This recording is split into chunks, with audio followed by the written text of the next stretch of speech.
หลงเหยหลงเข้าดงป่าไม้ยังปิกคืนได้จากต่างป่าหนาหลงสมมุติมนุษย์โลกาหลงอวิชชาตัณหาบอดใบ้หลงอัตตาราคาต่ำไต้หลงแต่เงาในสมมุติหลงตนหลงตัวดีชั่วฝังมุดอยากพุดออกได้เหมือนมาหน้ากากบังซ้อนบ่หันแก่นตาหากถอดออกมาย่อมจักหูแจ้งขอยอหัตถาวันทากราบน้อมต่างดวงดอกซ่อมมาทุบบุปผาตัวข้าม่อนน้อยกราบไหว้ทูลสาไตรรัตนาสามดวงเก้าเงาไหวเจ้าสังฆะครูบาอาจารย์ตนกองวัดงามสั่งสอนม่อนค่า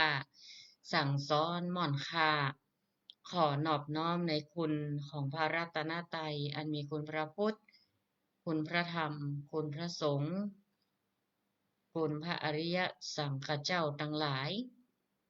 ขอย่อมือ10 นิ้วถวายความเคารพมายังครูบาอาจารย์พระเถรานุเถระครูบาสังฆะพระสังฆาธิการพระสงฆ์ทุกรูปทุกตนขอความสุขความเจริญในธรรมขอจงมีแก่ศรัทธาญาติโยมสาธุชนพุทธศาสนิกชนชาวพุทธทุกท่านธรรมะสวัสดียามแรงมายังป่ออุ้ยแม่อุ้ยลุงป้านาอาศรัทธาญาติโยมทั้งหลายในช่วงโอกาสนี้ก็เป็นช่วงของรายการธรรมะบันเทิงใจของทางสถานีวิทยุกระจายเสียงแม่ขจารโมเดิร์นเรดิโอ FM 94.50 เมกะเฮิรตซ์ทดลองประกอบกิจการในประเภทกิจการทางธุรกิจออกอาการณอาคารเลขที่103หมู่ที่6บ้านสันมนาตำบลแม่จีดีอำเภอเวียงป่าเป้าจังหวัดเชียงรายตั้งแต่เวลา 18:10 นาทีจนถึงเวลา 2 ทุ่มของรายการธรรมะบันเทิงใจ ลิงก์สัญญาณไปที่สถานี 98.75 เมกะเฮิรตซ์วัดห้วยตองซักเรดิโออำเภอจอมตองจังหวัดเชียงใหม่และในเครือข่ายขึ้นสีขาวประชาทุกสถานีอนุโมทนากับเจ้าของสถานีทุกสถานีด้วยกันในการออกอากาศรายการธรรมะในช่วงตอนเย็นวันนี้จัดโดยตนตัวตมาภาพพระครูปลัดตัทพงศ์ธิตวุฒสิริเจ้าวาดวัดดอนจันทร์ตำบลเวียงกาหลงอำเภอเวียงป่าเป้าจังหวัดเชียงรายก็จะได้มาบรรยายธรรมแล้วก็ในช่วงของวันทุกๆวันจันทร์และวันอังคารก่อนเข้าสู่รายการอาตมาภาพก็ได้ยกเอาข่าว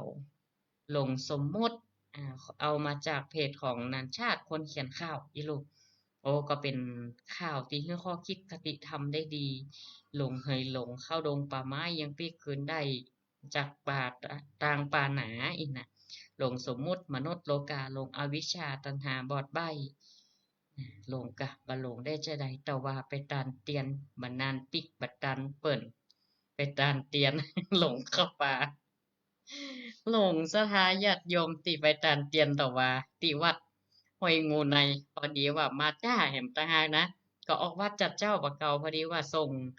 สามเณรฮานอยไปเรียนหนังสือตีวัดในเมืองเชียงใหม่เรียนหนังสือต่อเนี่ยกะแล้วก็มาตั้งเส้นเชียงใหม่ผ่านตังเจียงดาวชัยปราการแล้วก็เข้าฝางอีเนาะก็ใกล้จะถึงแล้วนะจับ GPS ไปจัดดีอะไปหลงแหมวะ คำจ้าไปแหมหน่อยก็ก็ตันอยู่เนอะตันอยู่ต้องสมาไปกับสถาญาติโยมตัวเองมาช้าเปิ่นแต่ก็มาตันอืมมาช้าแต่ก็มาจับเปิ่นวันตาหลวงพระธาตุพอดีได้ตานเป็นลูนเปิ่นตานเตียนก็เอาพระเนนไปร่วมตังก็อาจารย์ปหนานไปร่วมตานเตียนตัวศรัทธาก็ปะอยู่นะเยปะโยมแม่เลโนอ่าโยมโอ้หลายๆท่านด้วยกันกะก็ปะท่านอาจารย์พระครูชนลทานมาจาไปหน่อยอาจารย์ก็ตักมาจาไปแต่ก็มานะมาจาแต่ก็มาได้ร่วมตัดเรียนกับศรัทธาญาติโยมมันไหนๆก็มาถึงแล้วก็ส่งสามเณรมาเรียนหนังสือในเมืองเอกะเปิ่นว่าหลงเคยหลงเข้าดงป่าไม้ยังหลงปิกได้คืนวันนี่เนาะหลงจิตลืมใจนี่กะหลงกายลืมแก่นี่กะยุ่งยังกับข่าวตะกี้ก็หลงให้หลงเข้าดงป่าไม้ยังปิกคือได้นะหลงแพะหลงตางนี่มันปิกย้อนได้ จากกลางปาหนาแต่หลงสมมุติมนุษย์โลกาหลงอวิชชาตัณหาบอดใบยิ่งไปหลงอัตตาราคาต่ำไต้หลงแต่เงาในสมมุติหลงตนหลงตัวดีชั่วฝังมุดยากพุดออกได้เมือนนาน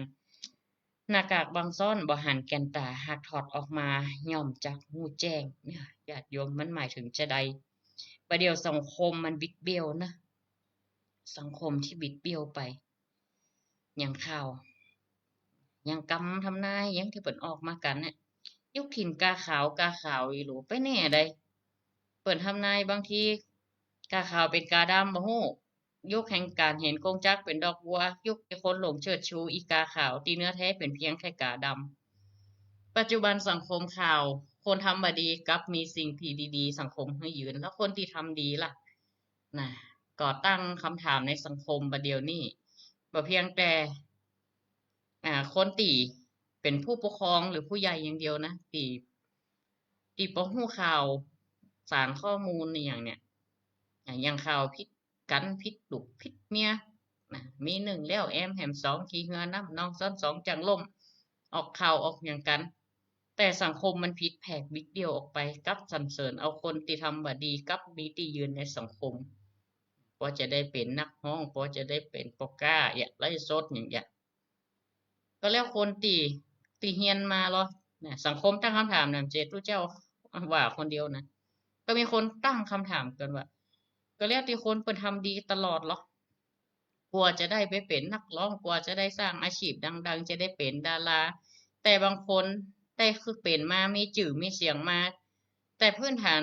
มาจากทำสิ่งที่บ่ดีเร็วซ้ำออกในสื่อในหยังที่เหมาะสมคนไปนิยมชมชอบสังคมมันเกิดหยังขึ้นนะก็มีการออกมาวิจารณ์ออกมาแสดงความเห็นกันเนี่ยญาติโยมยุคกาขาวนั่นเพิ่นว่านะขาวนี่แต้บ่ฮู้ว่าจะขาวจะดำจั่งใดบ่ฮู้ว่าเนี่ยยุคที่นักการเมืองที่คิดว่าขาวสะอาดจะเป็นดำก็ได้เทาก็ได้มืดมิดสนิทก็ได้มันใช่แน่นะอย่าดูแต่เปลือกนอกคนเฮานะต้องดูแต่เปลือกในด้วยเนี่ยต้องใช้เวลาในการพอกันไปเมินๆนี่นะมองบ่เดียวนี้มันมองกันอย่างใดมองสิ่งผิดเป็นสิ่งที่ถูกไร้จริยธรรมมองตรงกันข้ามถูกต้องเสียไปหมดสังคมเกิดการบิดเบี้ยวความคิดความเพี้ยนมองขาวเป็นดำมองดำเป็นขาวนะบ่ออกว่าสิ่งไหนผิดสิ่งไหนถูกแล้วคนบ่เดียวจะแยกแยะจะใดแยกแยะผิดชั่วบ่ถูกเนี่ยเพิ่นว่าสัมมาทิฏฐิความเห็นชอบตามคันลองครองธรรมเนี่ยแม้แต่จะปัญญาในทางโลกจะนักต่อใดก็ตามแต่หากปัญญาทางธรรมน้อยเนี่ยบ่สามารถที่จะทำสิ่งที่ว่าอันใดผิดชอบชั่วดีอิหยังควรทำอิหยังบ่ควรทำแยกแยะบ่ออกน่ะแล้วเราจะให้เยาวชนตั้งหลังเราเหรอเราอ่อนไปหน้าเหรอจะสอนเขาจะใดอะเนี่ยอันนี้ก็ต้องตั้งคำถามจะต้องจุ้ยกันละอันใดผิดอันใดถูกต้องจี้ให้ชัดอันนี้คือผิดอันนี้คือถูกบ่ใช่ว่าเอาผิดมาเป็นถูกเอาดำมาเป็นขาวสิ่งเหล่านี้ปัจจุบันที่เราหันกันมันเกิดขึ้นเป็นจะอี้ไปเหียหลงสมมุติในโลกโลกากลับได้ดีเหียนี่นะยุคแห่งอีกาดำเห็นผิดเป็นชอบมันสิล้างบอกเหตุหยังอะนะที่จริงนี่นะเอิ้นว่าภาวะที่สังคมผู้คนแยกแยะความดีความชั่วบ่ได้หลงผิดคิดว่าสิ่งที่บ่ได้ดีเป็นสิ่งที่ถูกต้องเปรียบเสมือนคนที่เนื้อแท้บ่ได้มีศีลธรรมแต่ประพฤติตนถูกมองว่าเป็นคนดีทำให้สังคมกลับสับสนแต่บัดเดียวมันชัดเจนขึ้นน่ะเอาคนผิดกลับมีที่ยืนมีชื่อมีเสียงในสังคมไม่มีกระแสว่าคนนี้ไปผิดลูกผิดเมียเปิ้นกลับสรรเสริญเยินยอนะเอามาเป็นดารามาเป็นนักร้องเอามาเป็นนั่นเป็นนี้แล้วคนที่เพิ่นกว่าจะได้ไต่เต้าเพิ่นผ่านการแสดงออกการสอบแข่งขันอิหยังกันล่ะอีน่ะหรือเนี่ยทุจริตข้าราชการเนี่ยสอบบรรจุราชการเดียวเนี่ยที่เพิ่นลืมทำไมแต่คนที่เพิ่นถูกเพิ่นอ่านหนังสือขนาดนักนี่ก็เลยเดือดร้อนไปตัวยที่เพิ่นสุจริตเดือดร้อนไปตัวยบัดเดี๋ยวนี้อิหยังนะอุ้มบุญแฮ่มล่ะ ลูกอุ้มบุญลูกอันนั้นน่ะถ้าเป็นลูกน่ะบุรับเลี้ยงดูบุตรน่ะ มเป็นสัญชาติไทยหั่นล่ะเอ้าหลายหน่วยงานสังคมเกิดบิดเบี้ยวขนาดเอาเนี่ยเห็นกงจักรเป็นดอกบัวเดี๋ยวนี้มันมีให้เราได้คิดพิจารณานะเนาะว่าเราต้องแยกแยะละเป็นยุคที่เราควรที่จะ ช่วยกันสถาจันลงสังคมให้มีศีลธรรมจริยธรรมศีลธรรมศีลนี่ตัวนี้แปลว่าปกติอยู่ร่มเย็นเป็นสุขอยู่ที่ไหนก็เยือกก็เย็นคนก็เกรงกลัวต่อการกระทำต่อกรรมชั่วเลยหันมาทำแต่กรรมดีอย่างข่าววันนี้ก็หนักแก่รุนแรงขนาดข่าวอุบัติเหตุเกิดจากความประมาทข่าวไฟไหม้แห่มแล้วโรงเบียร์นะกำลังดังวันนี้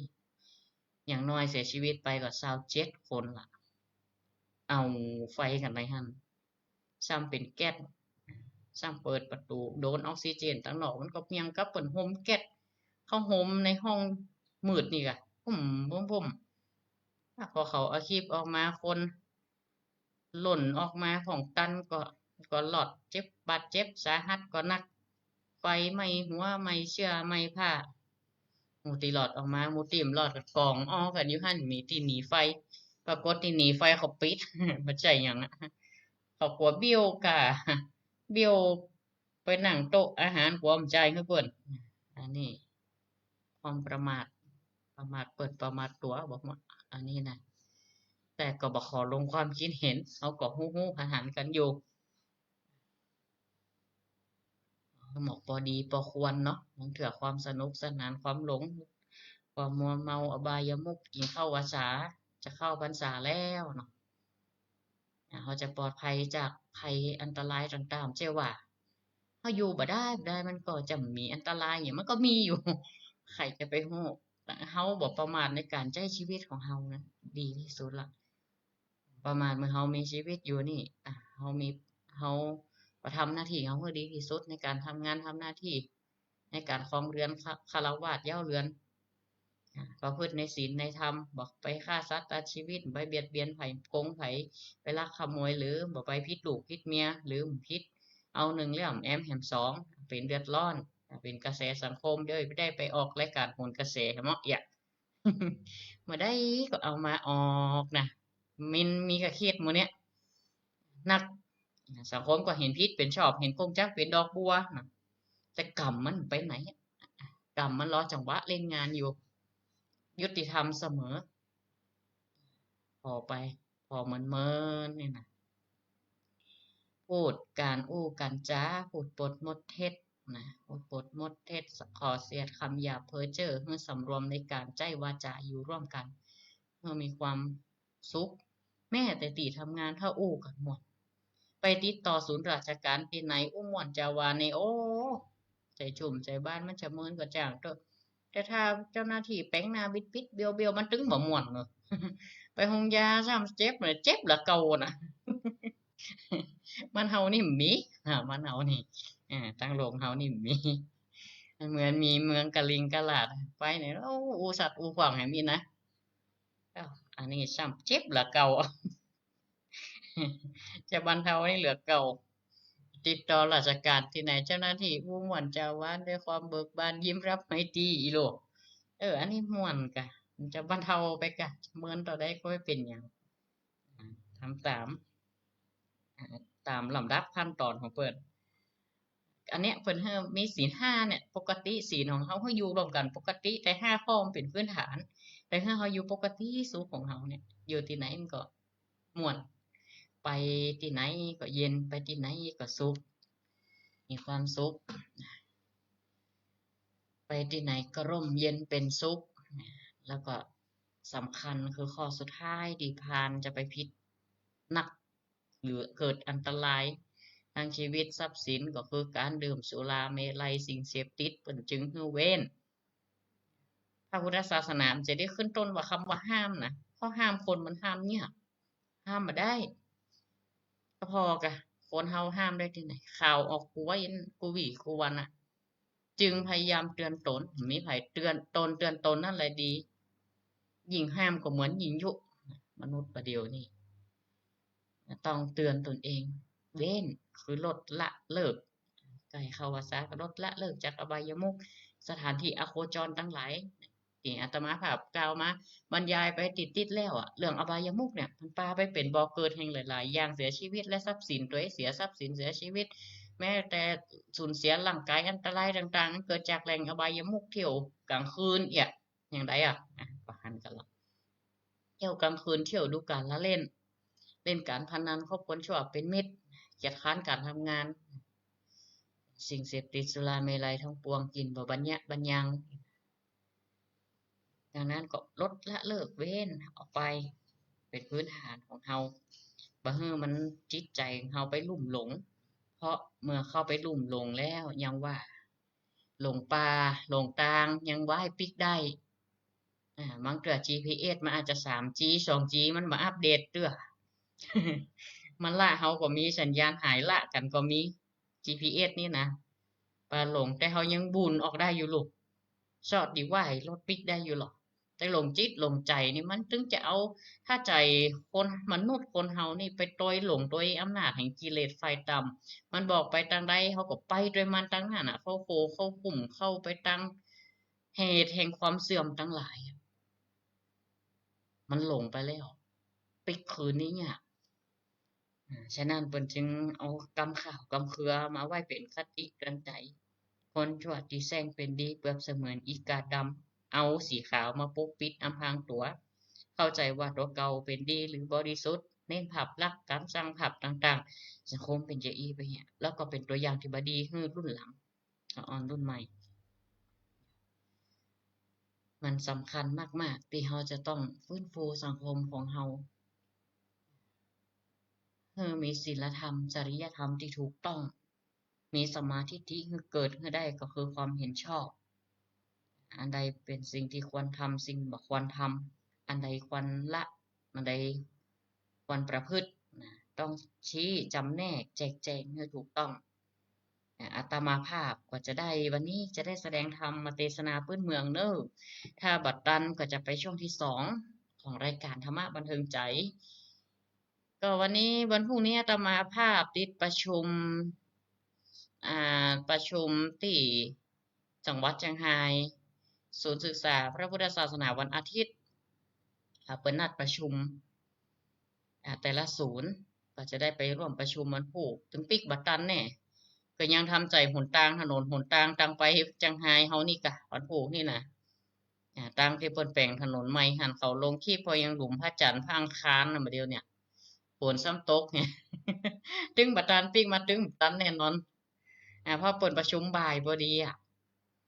กว่าจะปิกมาแหมเนาะบัดตันแน่นอนก็เลยว่าจะเตะทำเมืองก่อนวันนี้ถ้าช่วงแรกบัดตันอาตมาภาพก็จะต่อช่วงที่2เนอะบ่อุ้ยแม่อุ้ยญาติโยมศรัทธาเฮาผู้คนที่ติดตามนี่วันนี้ก็จึงเอาพระธรรมเทศนาพื้นเมืองมาเทศน์ก็อยู่ที่เรื่องของนางมักเป้าผูกที่8จะเอามาเทศน์ให้ศรัทธาฟังต่อจากผูกที่7ที่ผ่านมาเจ้าสุตตัสนะอีกชื่อเนาะจะเป็นจะได้ต่อหลังจากที่ดับให้แล้วเดี๋ยวรอกำเนอะศรัทธาเนอะคอมดับเอ้ยมาละ เดี๋ยวว่าดับเนี่ยละอีนะไฟตกเฮ้ยมาได้อยู่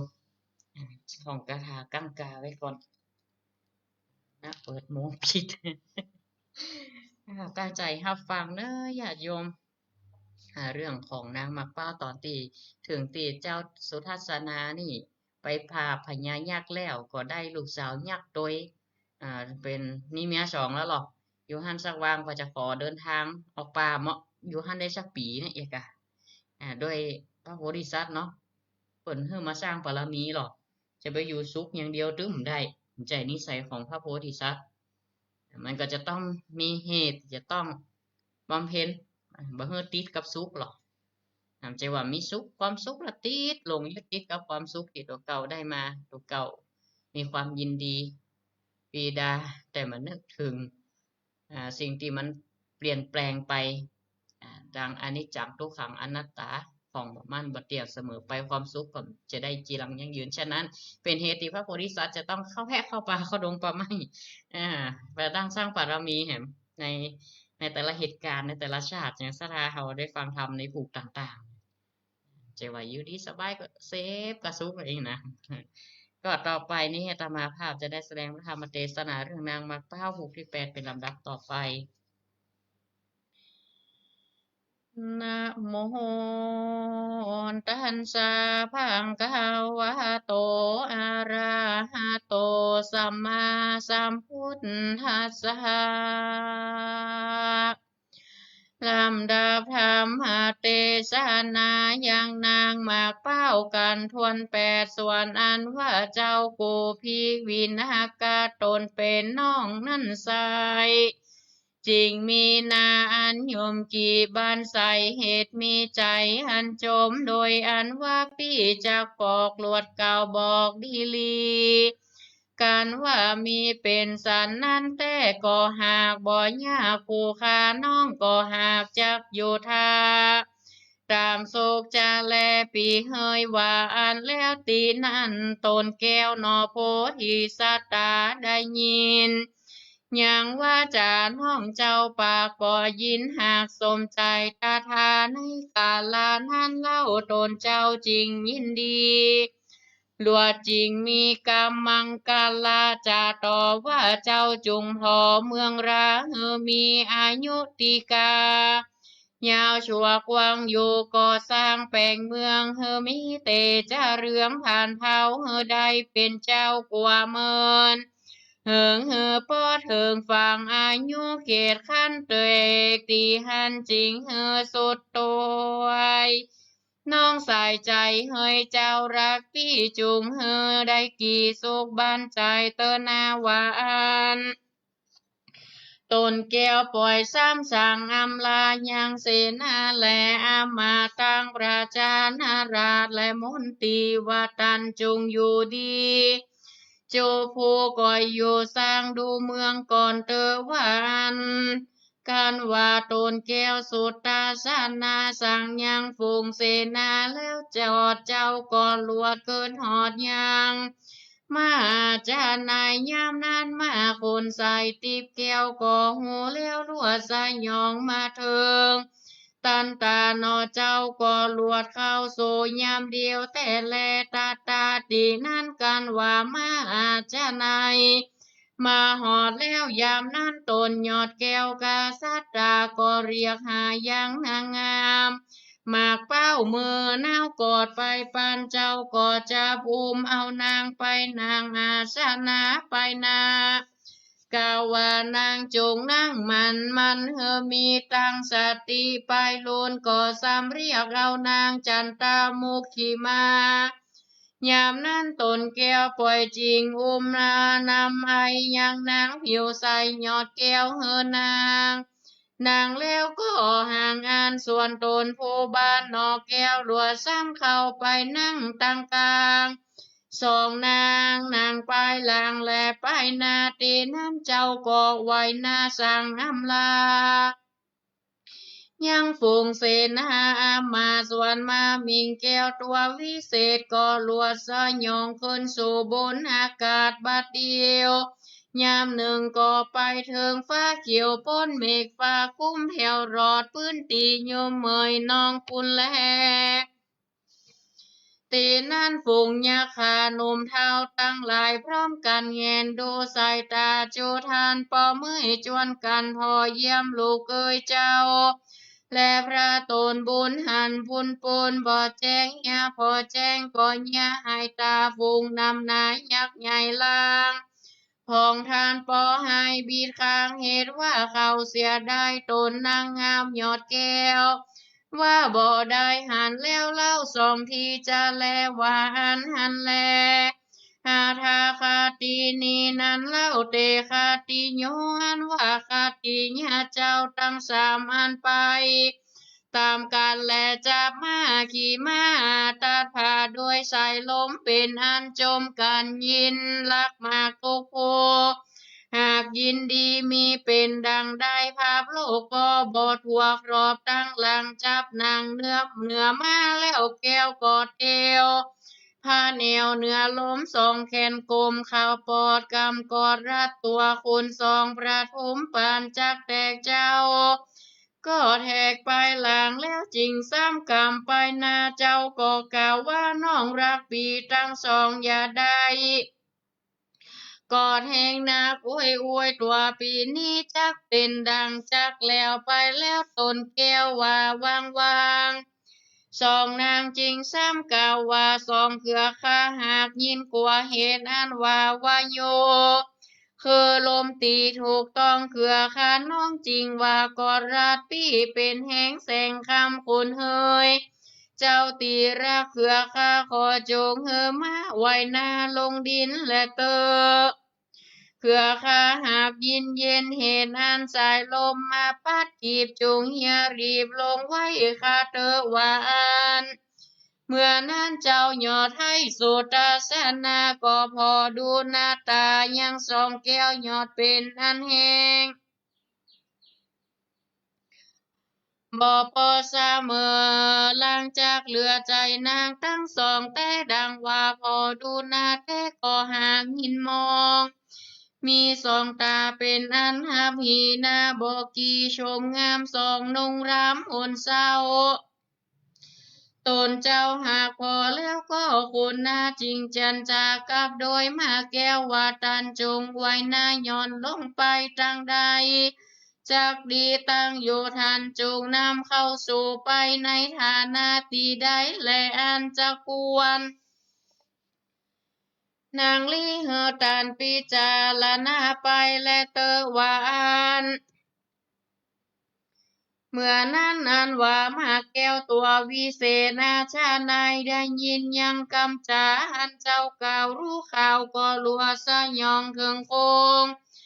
แผ่นดินกว้างมันหากจังพิจารณาดีเหตุใดมีนาผาอันกว้างใหญ่ดีราบไว้ผืนเปียงสองตาเล็งแจงจอดมันก็ลวดไว้หน้าแล้วสอดไปหานำเอากาสาตราไปโชเฮอไปอยู่ที่นั่นแต่ดีลีหาถามมหาสัตโตอันว่าพระมหาสัตว์เจ้ากันว่าลงจากหลังมาแล้วเราดีลวดกำจัดทันต่อกับด้วยปอมาแก้วอาจารย์ในดูรามาตัวดีเฮยเจ้าใจแง่ตั้งแต่วันนี้ไปที่ใดและมีน้ำมันใสงามและเหยื่อโดยอ่อนหวานเกินยาใสอ่อนใบเขียวตรงไปหาและนาเตียวเข้าสู่เมื่ออยู่หันกินนอนตาราเมื่อใดและเจ้ามีการจากไปยามนั้นกูก็จักไว้นาเรียกหามึงจะแลว่าอันคราตีนั้นอันว่ามาอาจารย์ในมาตัวปอกแก้วได้ยินแล้วแห่งว่าจากำแห่งเจ้าสุตาสนายอดเต้าปากด้านกล่าวจะถามมาลวดตามกำอันเจ้าบอกกล่าวเฮือได้รู้ข่าวก็ลวดสาเด็จไปถึงตั้งไกลวางป่าตั้งใดและมีน้ำตาสาลใส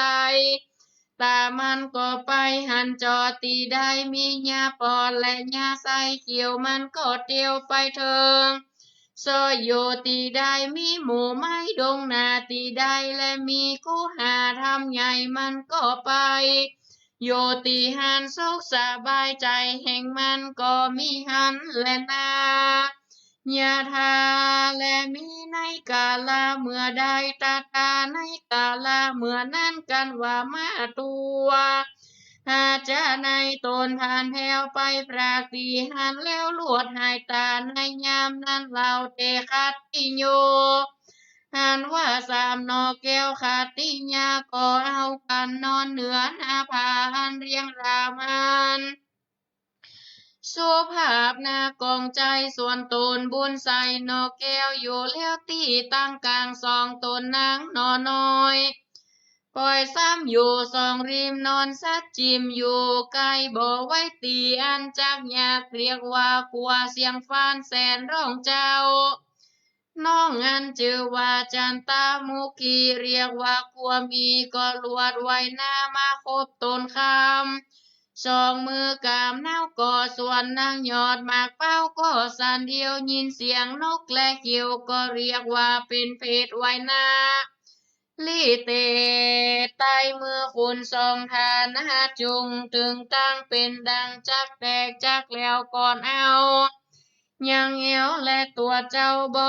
พรากยานมือตัวคำเธอพรากปากห้ามว่าอย่ามีกลัว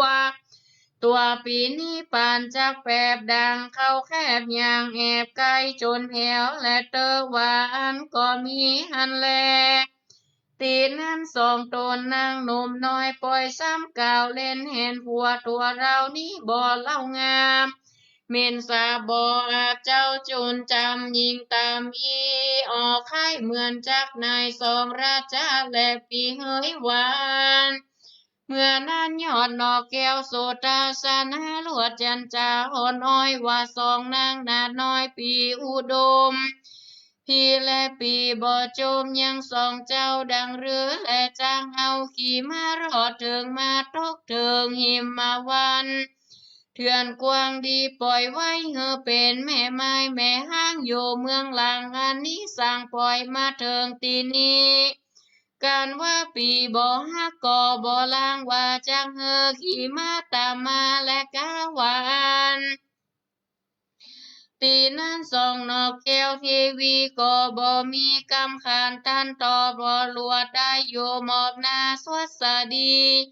มีโรมันจางยุ่มย้อยตาหมายใจดูสวยว่าโวยน้อคานี่นาหากยินเย็นเหลือเหล่ามากไข่เฮอปีมนเป่าเฮอเป็นไฟเย็นถึงใจข้าน้อยข้ายินมอยเหลือใจมากและพี่เฮยเมื่อนั้นนันว่าพระมหาสัจเจ้าตนหนุ่มเนาองค์คานหันยังอาการอันนางเย็นสันเป็นดังอีเต้ดีหลีเจ้าก็มีใจอันมุดโตเลือนหลากจริงปากตานออกปากว่าจาว่าดูรานางใส่ใจแก้วรักปีนางจงท้าวายใจกี่เป็นดีบ้านนี้พี่ก็จากสมไฟเฮอลูกใหญ่นางก็จากได้ลูกหิงตัวอันว่าลัวก็ยังมีลายหลากนางจงลูกจากพามาดูก่อนเตอว่าอันยามนั้นนางยอดแก้วเตปาธิดาคือนางนาฬิกามาเป้าก็ได้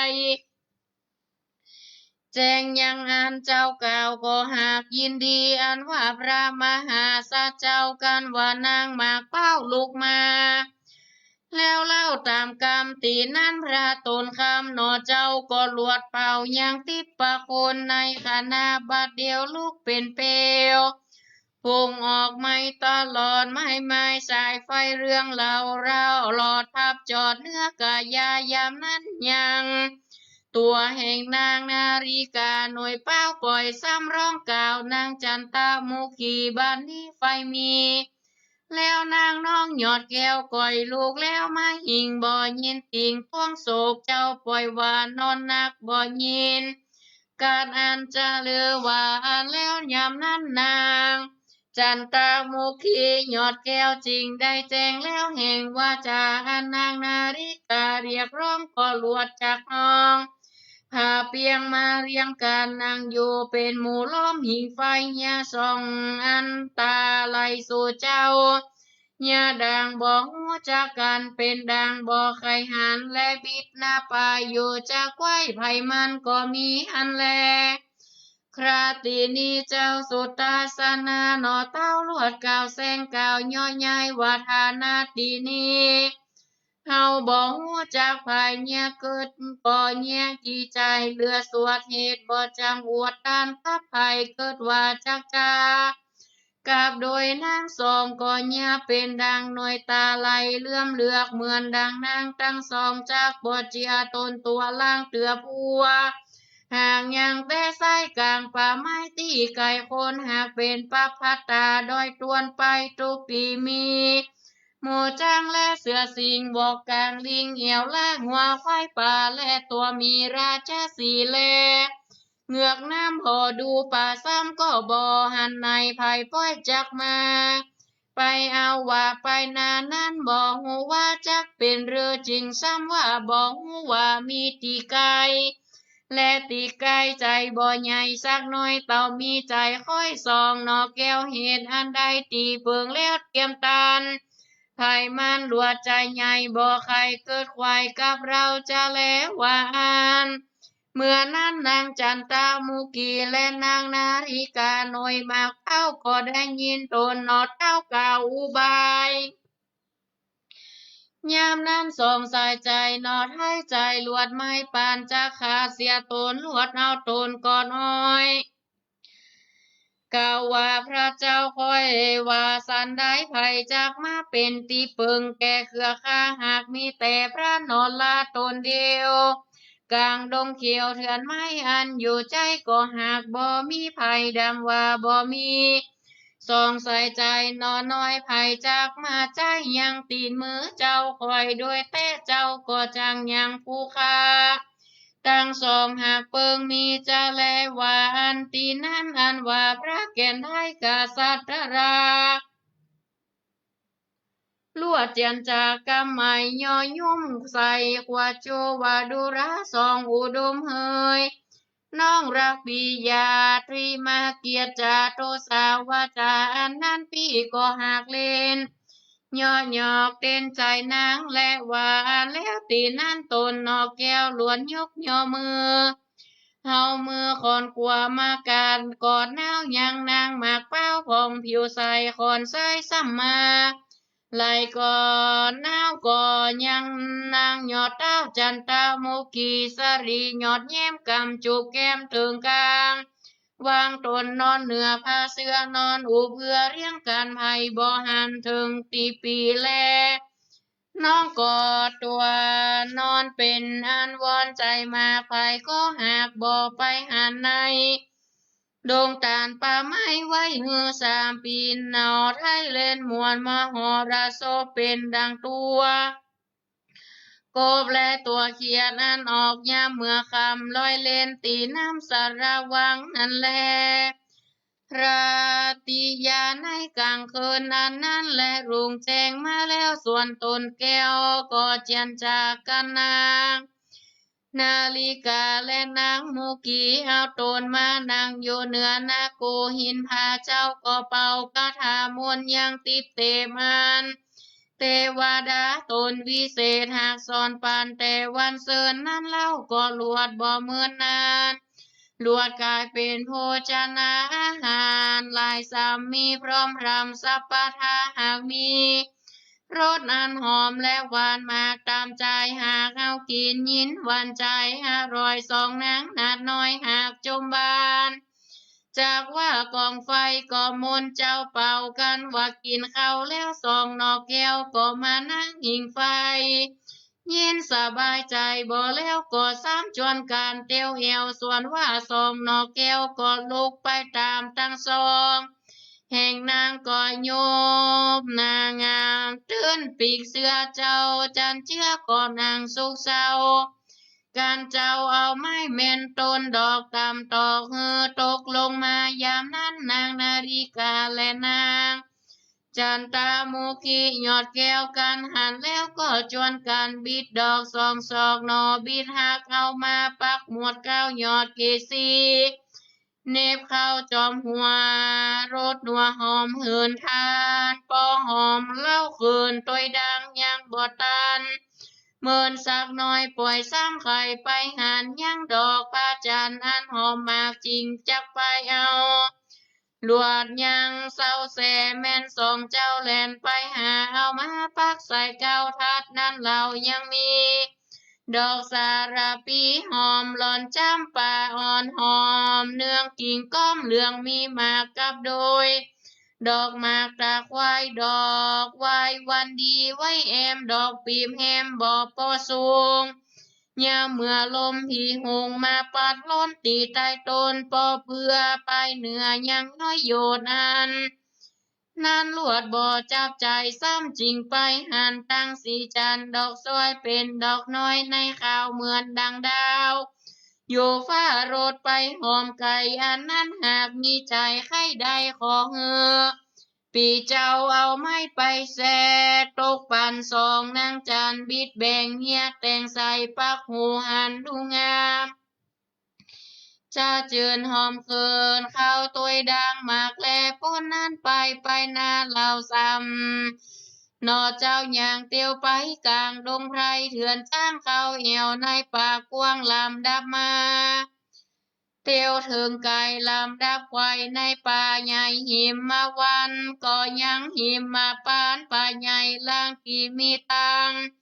บุพาบันต้นดอกหันตั้งหมู่กลางวอกและลิงคงอยู่ตั้งสูงกะไม่เต็มสอดไว้ลวงลายเขาหันสายคติญาจะตั้งสามญาเตียวถึงเขายังเบิ่งดูโอหันต่อหน้าตันตาหกจักยังไม่สาขาดอกเวนเต้นตอกเสด็จไปอยู่กลางไกดูพอตัวผู้และตัวแม่หากมากลวงลายหันเป็นสายเป็นเส้นย้ายยืนเหตุเขาบอกเคย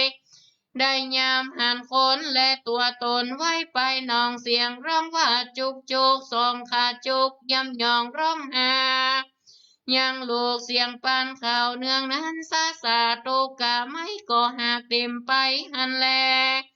ยามนั้นว่านางตั้งสองหน่อยหนอพอแจ้งรวดตันตาแลนมาหาสู่เจ้าเรียกว่าเขานั้นชื่อว่าสันได้เครือข้ามีใจอันปูนกวดแต่สวดขอเจ้า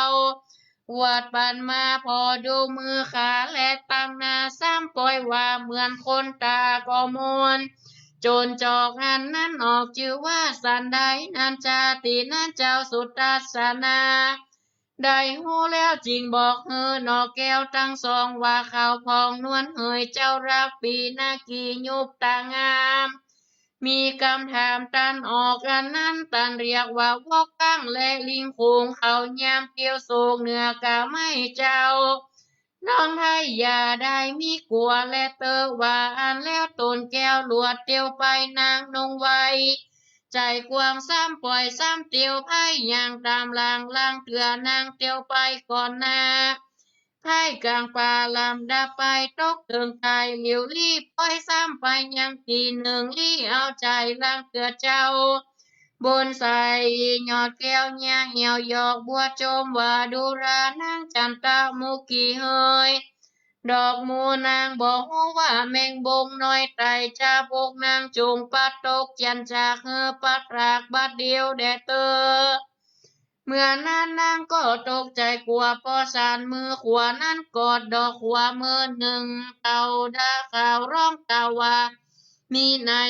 หนเจ้าก็กล่าวว่าเหมือนตกไปไกลตัดตีตายนางลวดใกล้ไขดูเจ้าโกจงเอาเฮอเจ้าก็เยินแขนไปเนี่ยชักไทยธานาตีเติงอ่อนนิ่มหนึ่งเนื้อนวลนางปอเป็นตั้งห้ามเลิศบอกเฮอเปิดหันอกนางใจตกก็กำกอดกะว่าปินที่จังขีไล่อุปียังบ่มีอันใดมาชักตายนับเตาว่าใครเฮอข้าน้องตื่นตกใจแต่และน้องว่าอันเมื่อนั้นเจ้าก็เนียอยู่และเยี่ยมไข่หัวตามปกติเสียเหล่านางก็ลวดหัวใจแห่งเจ้าอันเก่าย่อยย้อยจาก็เนียตาพอเยี่ยมเหมือนจังเนียตั้งละอายหมายตาโซเนียดังมาสัดอยู่ตามเสมอเสียหันแลตาโตฝรั่งทัดแต่นั้นไปนาป้อยสามกาวลำดับไปเถิงดงไพรตาตีนึ่งเหล่าส่วนวานางและเจ้าสุตาสนามีวาจาตันปากสาปะหากย่อใหญ่กันยินเป็นอันปูนมวนเที่ยวใต้ต้นดอกและตีนดอยยังมวนกว่าปอยมหรสพปังใหญ่จริงซ้ำไปรอดฟังนาทีมีแม่น้ำอันหนึ่งเราหากบ่ปอเลิกและบ่เตือนปอเต่าเกิงขาเจ้าสุตาสนาเพชรขาเตียวคืนแล้วคำเตียวไปส่วนว่าสองสารีใส่ยอดซอยก่อกวยยังเข้าเตียวตามยามนั้นนางทั้งสองก็เตียวซีนคืนเหตุปืนน้ำบ่อเสมอกันลังกี ก็หากเลิกเพียงกลางกายามนั้นฝูงปลาลายเกิน9 ฝูงเต่าและปูหอยเมงย้อยและกุ้งเหนียวเที่ยวสอดเสียวนำหนาเงาขานางไปต้องทาเรือเรื่องหากต่อตาฝูงปลาเมาพื้นตังหอยกุ้งหากเมาโจฝูงปลากิมและปลาโจกบเขียดโยริมหากมืนตาเลือกลวดบ่อจางแฟบตัวปิ้งแคบดำแดงตาปอแดงหลับยามันราสามีตาพานางยามเมื่อวางกาตกจุ่มน้ำแมงแต่ก็ซ้ำปอปึงฟูงปลาและตึงเต่าลอยแผ่นเข้าหากสูนกันเข้าทหารเลื่อมสองงามขาต้องตาเข้าสำหรับลำดับธรรมก็ตึกมาอีกก่อนเนาะญาติโยมทั้งหลายเสียงก็แหบก็แห้งไปช่วงนี้อากาศก็เปลี่ยนตัวก็ขอพักรายการไว้เพียงเท่าอี้ก่อนเนอะหมดเวลาในช่วงแรกพอดีช่วงที่2เวลา 19:30 นาทีกลับมาฟังกันต่อพักเบรกรายการไว้เพียงเท่าอี้เนอะก็ขอเจริญพรในช่วงแรก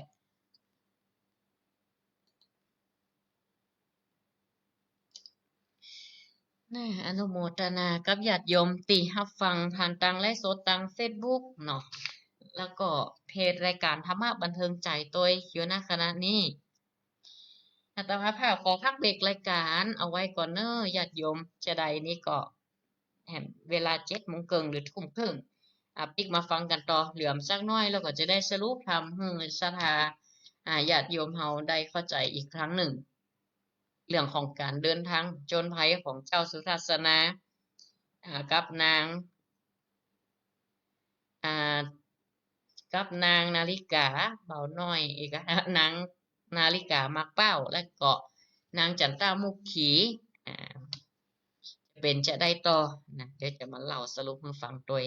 พักเบรกไว้เพียงเท่าอีกก่อนเนอะศรัทธาไปพักเบรกก่อนขอเจริญพรศรัทธาญาติโยมพุทธศาสนิกชน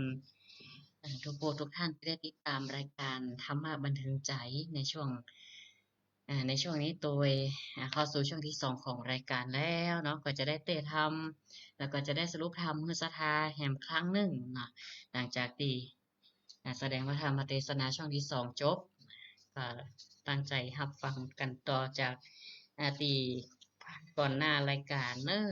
ยามนั้นถึงป้อเมาปานบาต่างปัวก็จากรู้หนต่างเตียวหินลอยหลีกเต้นเล่นละเรินตาขาวหันตัว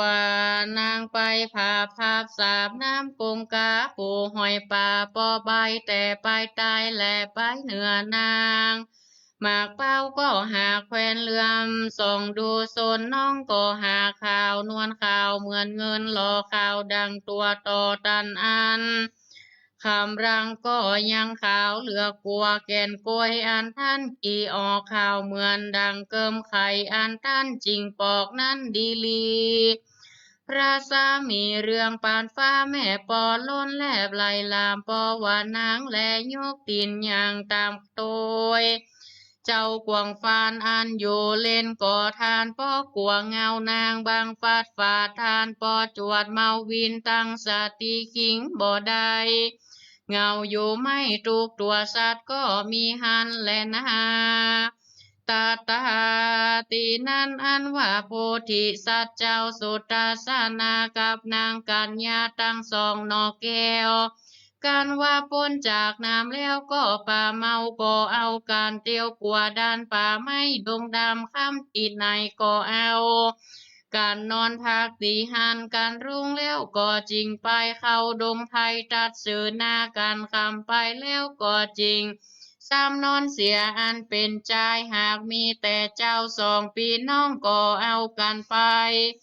ถึงต่างใดก็เอากันกว่าเข้าไปด้วยป่าไม้แสนนอแสนลำเตียวไปด้วยป่ากามป่ากูดไปด้วยงูดหอยและตีนดอยไปด้วยป่าไม้เผื่อย่อยคือไม่แปลกลางเตื้อก็ไปด้วยป่าออกแอกเกอไม่จมหิ่งจริงซ้ำป้อยไปถึงฐานาตีหนึ่งเหล่าตีนั้นหากเข้าไปเป็นส่วนของยักษ์แปง มีแฝงตังอันเจ้าจากไปหากเป็นป่าต้านดอกและต้นหมากลวงลายหากยังย้ายสูงต่ำมีโจพรามสาปาการมีตังบูผาบานดอกซอยมีตังต้นอ้อยและของหวานเป้าตาลมีเจือจอดหมากม่วงและหมากหลอดกับตังหมากนาวการอันเจือจานภาพรอดหมากหนอดต้นสูงเจิน เหมือนกันไปเป็นจัวผักบัวและหอมเตียมมีเจียมในเถิงนอกใบยาวเต่าซอเขียวดีเหมือนเล็กจีและค้อนเต่าใบบ่อเศร้าเขียวงามไม่สร้างน้ำและไม่ปัวไม่หกและไม่หวานไม่น้ำสารเกอไม่ขี่ไม่ปีและไม่ยมหินไม่ตีนเป็ดใบหนุ่มไม่พักกุม และไม่ยางพรายไม่คาดจวนแวดรอดไม่สอดและไม่เหี่ยกำกวางบางไม่ดาห่างเสียมสอไม่ก่อและไม่อ้อใหญ่สามกำหากมีลำใหญ่อยู่ไม่ตำปูน้ำยาวไม่เงี้ยวขาวและไม่ตองดอกไม่ขี้เล็กออกใบยาวไม่เป่าสัดจิมจอด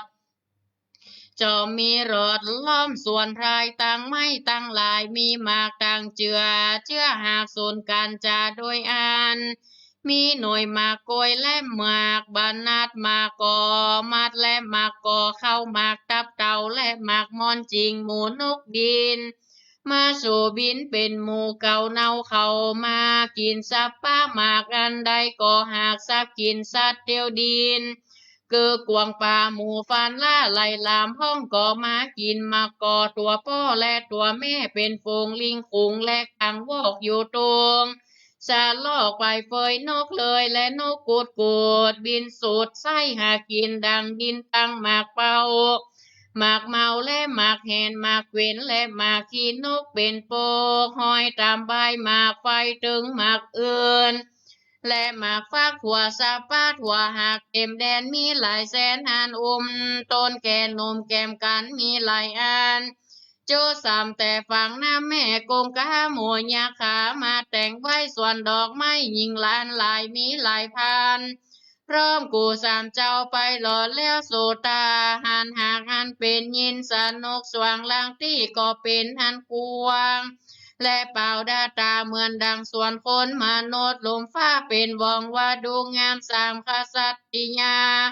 เล็งพอส่วนดอกไม้ก็หากยังมีหลายมากและโพธิสัตว์โตอันว่าพระปรัมมาโพธิสัตว์เจ้า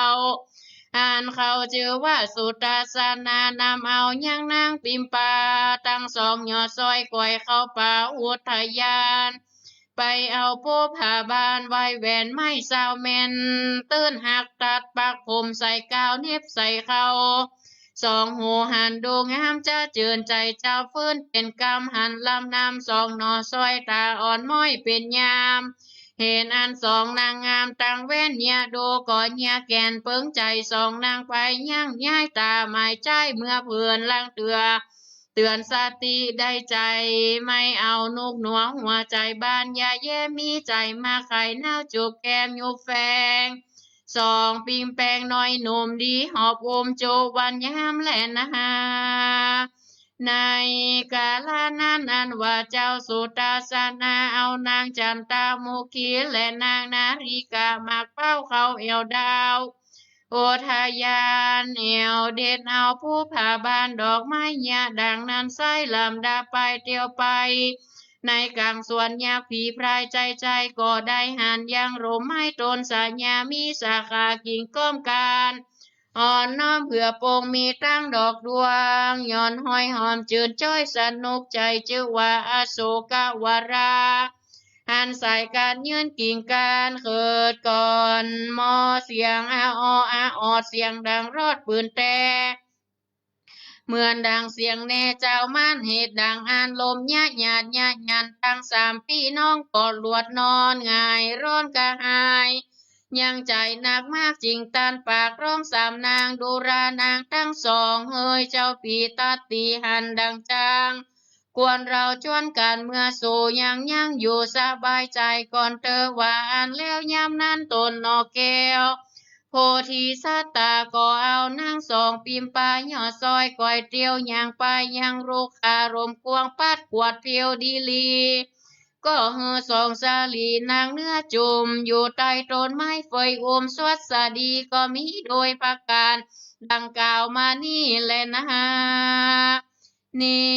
ที่ตั้งขีญาสังวันนาวิเศษจะห้องเหธรรมเทศนา ยังจะโดกนางหมากเป้าผูกทวนแปดก็บังโคมส้มเล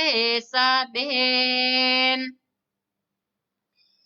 ลำดับพระธรรมเทศนาก็มาจุจอดทอดถึงตึงอย่างนางหมากเป้าผูกทวนแปดอันว่าเจ้าสุทัศนา ก็ได้เรียกเอาอย่างนางกุอันเจ้ากุมพิวินาคะเป็นต้นผู้เป็นน้องแห่งนาง จันตามุขีนะก็ตังอันนี้ก็ฮือเขาตั้งสองว่าอยู่ปกครองบ้านปกครองเมืองดีๆเนอะนะก่อนที่เจ้าสุทัศนาพร้อมกับนางอ่านาฬิกามักเป้าแล้วก็นางจันตามุขีทั้งสองนี่ถึงภรรยาทั้งสองจะเข้าไปสู่ป่าไม้ก็เฮ้อโอวาท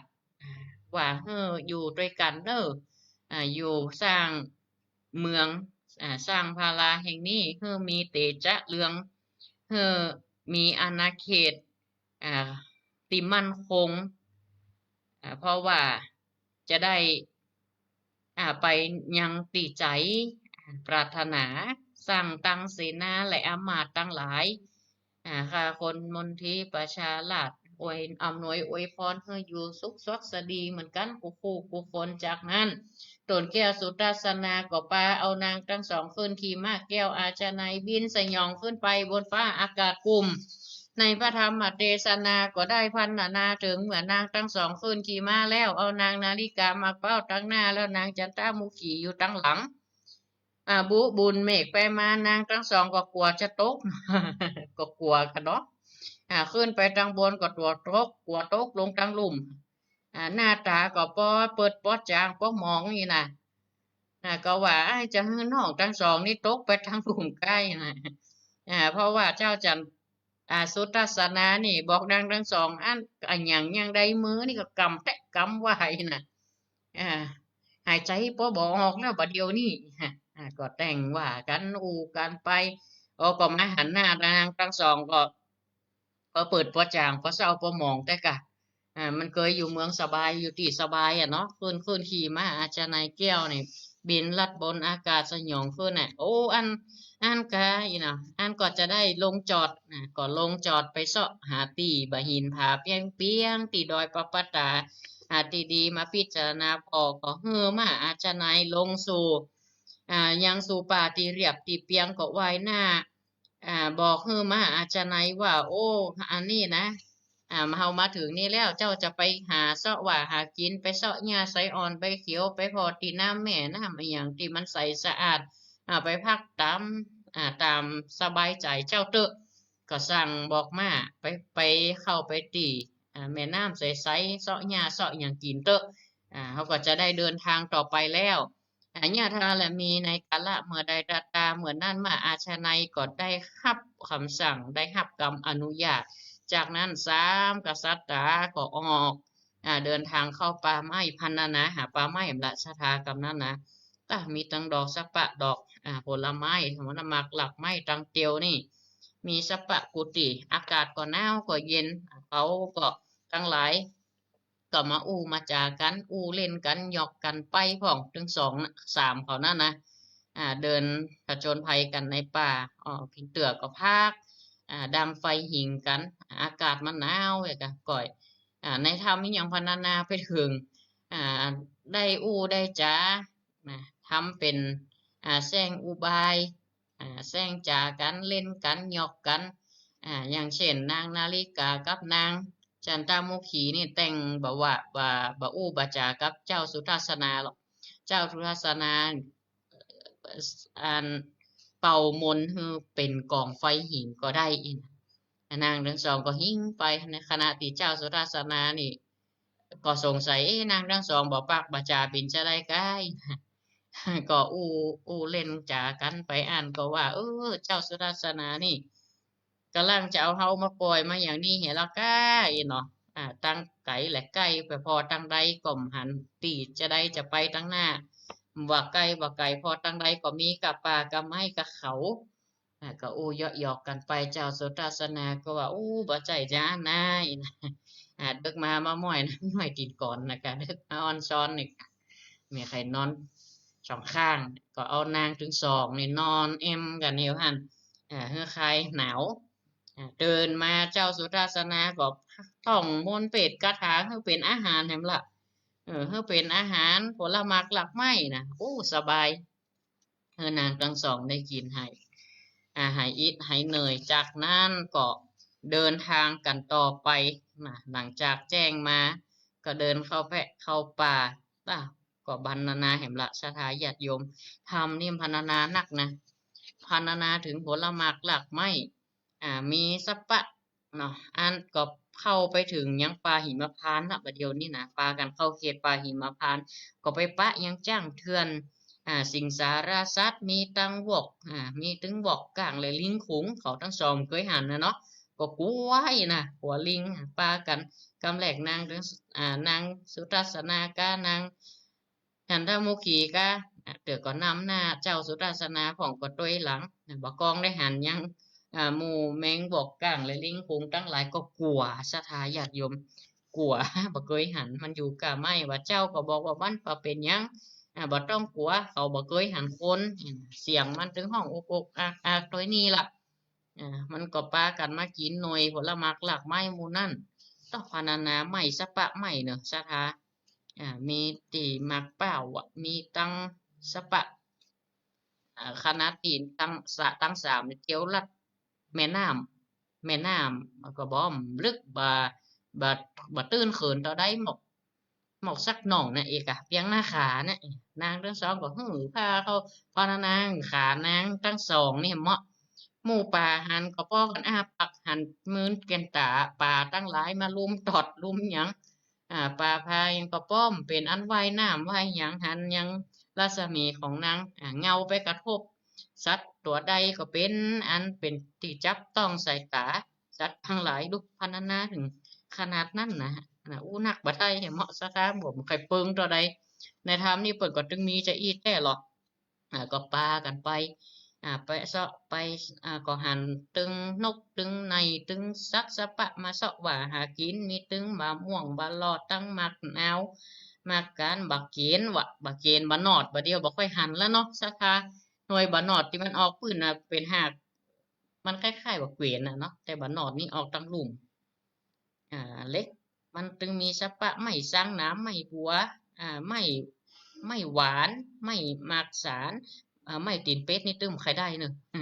เหม็น ไม่ตีนเป็ดนะไปอยู่ใกล้มันไม่ขัดจายนะมีตึงกวางบางไม่ดอกพักขี้เล็กดอกขี้เล็กอย่างมีแวดอย่างกับเปิ่นมันเมืองมนุษย์ปลูกเอาไว้ฮือนี่อย่างกับเปิ่นเสกเอาไว้หมูนกก็บินมากินกันหน่วยผลไม้หลักไม้หมู่นั่นน่ะอีกสถาญาติโยมนางทั้งหลายหันจะอันดอกสะปะดอกป้ากันเอามาเน็บผมพ่องเอามาซุกหูพ่องนะอันก็เล่นกันไปเล่นกันมายิ้มแย้มไว้หน้าใส่กันพ่องพระโพธิสัตว์เจ้าเฮาบอกสองนางนี่ก่อยเตี้ยวอย่างไปเข้าสู่ลมกว้างเอาสองสลีไปพักติดต้นไม้เฟยก็ปากันพักเอาห่มเอาเงาต้นไม้นั้นเป็นตีพักผ่อนลำดับทำตึกมาอีก่อนสถาเข้าแพะเข้าป่าเนาะปานาป่าไม้ชั่วโมงป่ายค่ะทำเรื่องนางหมักเป่าจะได้หับสายหน้าใหม่เนอะโทรมานี่อึดอัดละเจริญปอนโอ้แม่อุ้ยเฮือนเนาะแม่อุ้ยเวลาจะหมดละ48ละ48แล้วนะคะอนุโมทนากับแม่ด้วยเนอะแม่อุ้ยด้วยรักษาสุขภาพด้วยเจริญพรธรรมะสวัสดีเนอะสาธุแม่อุ้ยวางเพื่อกำเนอะวันนั้นก็ไปหลอดเรียนที่วัดศรีสุพรรณมาก็มีแม่ไลหอมมา50รายการอื่นแหมเนาะ มีรายการอื่นด้วยเดี๋ยวเนอะไม่ไร เดี๋ยวอันเด็ดลวดประกาศอู้นี่เลยเนาะแม่เนาะให้เจริญพรเนอะ ฮัลโหลไม่ไรติดหรือยังเออวางหรือยังวางหรือยังว่าอันเปิดลำโพงละแม่ดังละดังละ ให้กังกังกำสวงนะวังเนี่ยดังแล้วเนาะอนุโมทนาก็น่าก็ว่าจะมาอ่านรอบสองพอเดียวอนุโมทนาไม่ไรพระปิจะด้วยเนอะลิงกีก้อนแล้วก็50 บาทวันนั้นห่วมรอเตียน50เนาะแม่พันธุ์ดีแม่พันธุ์ดีนามสกุลอย่างนี้แม่อ่านบอกใจโม่เนาะแม่พันธุ์ดีวันนั้นนะผมทำบุญไปหน้าแห่ง100อนุโมทนาเนอะแม่เนอะสาธุ เป็นได้ผ่องฟังธรรมล้างใจเด้อ โนธนาชัดเจนเนาะยังเป่าๆหัวเนาะ เข้าใจดีเจ้า เจริญพรตัวเองแม่โนโมทนาสาธุสาธุเจริญพรดีมีสุขเนอะแล้วก็ไปหลอดเตียนว่าสีสุพรรณวันนั้นก็แม่เกียงคำสุภามูลพร้อมครอบครัวลูกหลานถวายก่าเดินทางเดินทางไปโรงพยาบาลอันเนี้ยกะสถาวันที่16เนี่ยค่ะห่วมบุญมา500อนุโมทนาเนอะไม่เกี่ยงคำเพราะนั้นได้อู้กันดีใช่กรรมนะแม่ก็ถ้าจะฟังไปรอเตียนตัววันนั้นนะเปิ้นสวดทุกเจ้าสวด2 ชุด แบ่งกันสวดชุดแรกนี่ค่ะเอานี่ชุด2แล้วก็รอเตียนจัดพิธีรอเตียนปกติเรียบร้อยเนาะก็อนุโมทนากับแม่เกี่ยงคำด้วยก็สถาแม่น้อมตาจ้างด้วยป้ากันวันนั้นลืมไป ลืมชื่อแม่น้อมแม่น้อมก็ห่วงทำบุญมาอนุโมทนาแม่น้อมด้วย100 บาทกันเทศกันทำเนาะแล้วก็แม่สมศรีใจมาอันนี้แม่เปิ่นอยู่นันทารามเนาะติดตามอยู่ตลอดนี่นะอนุโมทนาด้วยเนอะแล้วก็ทุกท่านด้วยที่รับฟังผ่านทางไลฟ์สดทาง Facebook ทิตะวุฒศิริแล้วก็เพจรายการธรรมะบันเทิงใจวันพุธนี้ก็ได้พักก่อนเนอะรายการวันพุธนี้งดจัดรายการ1 วันถึงด้วยว่าไปประชุมที่เชียงไฮ้ปิกตึงบัดตันแน่นอน เพราะว่าเปิดประชุมบ่ายโมงประชุมช่วงบ่ายแล้วก็ปิกมันตึงบัดตันไปพอสภาพถนนที่เขาแชร์แล้วก็ทำใจนะเป็นผมเป็นโมงอยู่เพราะเปิ่นแปลงถนนหนทางฝนมาลงเนี่ยกะมันธรรมดาของมันมันก็มีของถ้าแล้วนี่ก็สบายละเนาะตั้งพะเยานี่เปิ่นก็แปลงหนทางรถไฟด้วยหรอกตั้งพะเยานั่นนะพะเยาตั้งไหนแห่งหลายตีรถไฟผมดูว่าจะไปตั้งเด่นชัยไปตั้งอย่างเนาะเปิ่นก็โอ้ทำกันช่วงนี้มันหน้าฟ้าหน้าฝนเนาะการเดินทางสัญจรบางเตือก็ลำบากหน่อยก็ต้องก่อยๆไปเหมือนเฮาท่านตั้งหลายฮะเฮาก็อยากจะเดินทางตั้งใดก็พอสภาพฝนฟ้าอากาศช่วงนี้ก็เป็นช่วงหน้าฝนตยไปไหนก็เตรียมร่มเตรียมหยังก็ระวังพอดอกยางเกิบด้วยเนอะมันจังหมื่นนะสถาพออุ้ยแม่อุ้ยเฮาจะไปทางใดนะก็ก่อยๆไปมีสติมันถึงแถวก่อยๆก้าวทีละก้าวทีละก้าวมาให้มันคง ถึงจะก้าวจ้าแต่เป็นก้าวที่มั่นคงยังดีกว่าก้าวที่มันไปโวยมันมีสตินะมันจะยุ่งเนาะตอนนี้ก็จะได้เปิดสายหน้าไม้สถาญาติโยมเบอร์โทรศัพท์0963458026 0963458026เนอะก็รายการธรรมะบันเทิงใจตอนนี้ก็มีตังสถาติได้ติดตามรับฟังเจริญปอนอนุโมทนาอย่างแม่บุญเรืองคุณโยมบุญเรืองชัยเงินติดตามแม่กุ้งตัวแม่กุ้งจากบ้านบ้องโยมป้าเกษินีชัยเทพตัวโยมสายฝนคุณโยมยุพินแม่อุไรวันสันติการโยมแม่พิสมัยศรีเทพธรรมรงค์โยมแม่เรนูชัยวงศ์นี่ข้าประจำนะโยมแม่ติดตามตลอดแล้วก็ท่านสทต้อมเทรนเนอร์ สทต้อมโดยอนุโมทนาทุกสายโดยแล้วก็ทุกคอมเมนต์เจริญปอนมาละอนุโมทนาก็สมควรชัดเจนเนาะปลูกจะไปประชุมจังไห้นะกะปะงอมไม่งอมนั่นละมันผูกนี่นะ ถ้าจะตนอื่นเพิ่นจัดแทนโอนแม่นล่ะจะโอนไปทางใดรอล่ะอู้กันแต่เจ้าล่ะปอ ฝนก็ตกสินะมันพรรณนานักปุ้ยปอไม่ใช่ปะไม่ถามโยมพ่อสมพรเพิ่นว่าที่ฟังนี่ไขฮู้จื้อไม่หยังพ้องดอกหยังพ้องออกในธรรมนี่โยมพ่อ หลายอย่างไม่ขันยอมไม่ เกิดสิ่งใดปรารถนาสิ่งใดอันเป็นไปด้วยชอบประกอบด้วยธรรมก็ขอสมดังกัมมะกัมปรารถนาโอ้ตะกี้ไถลืมเปิดไมค์นะใน Facebook นะผิดพลาดจะได้ก็ต้องสุมาภัยด้วยเนอะ กำลังหารอนุโมทนาญาติโยมทุกคนโดยทุกท่านที่ได้ติดตามรับฟังอยู่ดีมีสุขการแสดงพระธรรมเทศนาก็พอสมควรแก่เวลายุติลงไว้เพียงเท่านี้ เอวังก็มีด้วยประการละชนี้เจริญพรธรรมะสวัสดีเนอะก็ต้องขอสุมาภัยอาตมาภาพค่ะจะลืมเปิด เปิดเสียงไมค์ในไลฟ์สดโดยขอสุมาภัยด้วยเนอะอนุโมทนาที่ได้ติดตามรับฟังรายการธรรมะบันเทิงใจสรุปแห่งข้างหนึ่งนางมาเป้า68ก็บ่ได้ไปไหนไกลเตื้อก็คือพรรณนาจนถึงตอนที่เจ้าสุทัศนะกุมารโพธิสัตว์เจ้าเฮาก็ปานางนาฬิกาและนางจันทมุขีนี่เข้าไปยังป่าหิมพานต์ก็ไปหันสิงสาราสัตว์นกนกหนูในสัตว์ป่าต่างหลายที่มาเคยหันมนุษย์ก็เป็นที่แปลกตานางก็เกิดความกลัวเจ้าสุทัศนะบอกบ่ต้องกลัวหยังเขาบ่เคยหันคนบ่เคยหันมนุษย์ก็เอี้ยบ่ต้องกลัวภัยอันตรายหยังอยู่นี่แล้วนี่นะจากนั้นก็เดินทางไปข้ามน้ำแม่ห้อง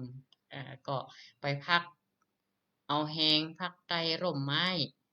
ไม้ใหญ่ก็พักเอาแหงก็ถ้าธรรมเทศนาสรุปสั้นๆทึกมาสถาชั่วโมงปลายสรุปได้สัก5 บรรทัดเนี่ย สำหรับนางมักเป้าผูกที่8เปิ่นพรรณนาไปถึงก็ไม่พรรณนาป่าพรรณนาสัตว์ทั้งหลายที่อยู่ในป่าหั่นต่างอาศัยซึ่งกันและกันอีกเป็นธรรมชาติเนาะแล้วก็อนุโมทนาญาติโยมที่ติดตามรับฟังอีกครั้งหนึ่งก็ขอเจริญพรเนอะธรรมะสวัสดีโตอีกครั้งหนึ่ง